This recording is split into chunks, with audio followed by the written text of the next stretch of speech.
सबसे पहले जहां पर संसद में केंद्रीय गृह मंत्री अमित शाह के अंबेडकर को लेकर दिए बयान पर सियासी संग्राम छिड़ गया है। कांग्रेस लगातार अंतिम अमित शाह का घेराव कर रही है और इस बीच केंद्रीय गृह मंत्री अमित शाह ने प्रेस कॉन्फ्रेंस कर कांग्रेस के आरोपों पर पलटवार किया है।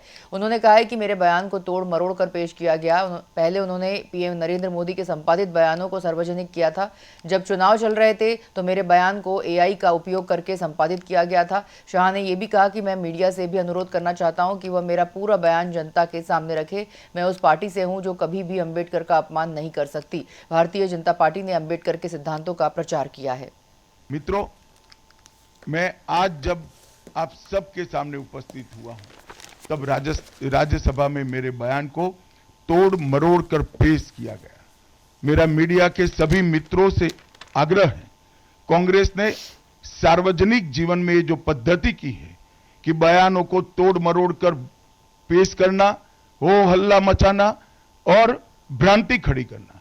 पहले उन्होंने नरेंद्र मोदी जी के भी एडिटेड बयानों को सार्वजनिक किया। चुनाव जब चल रहा था मेरे बयान को एआई का उपयोग कर एडिट किया गया और पूरे देश में इसको प्रसारित करने का घृणित काम किया गया। और आज अंबेडकर जी के लिए मेरी बात को तोड़ मरोड़ कर वो पेश कर रहे हैं। मैं स्पष्टता के साथ कहना चाहता हूं, मीडिया को विनती भी करना चाहता हूं कि मेरा पूरा बयान जनता के सामने रखिए।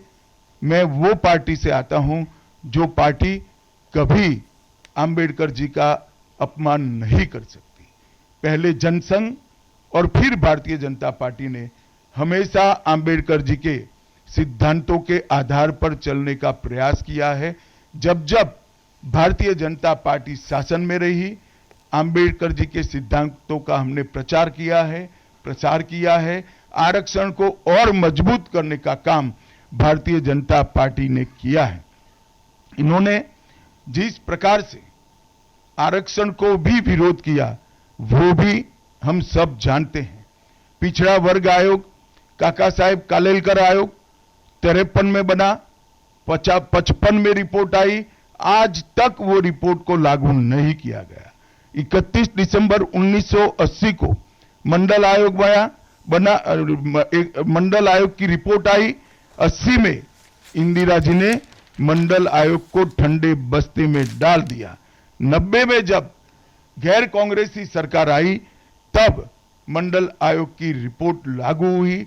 उस वक्त राजीव गांधी विपक्ष के नेता थे और जब मंडल आयोग की रिपोर्ट लागू हुई, प्रस्ताव संसद में आया, राजीव जी ने अपने जीवन का सबसे लंबा भाषण ओबीसी के आरक्षण का विरोध करने के लिए किया।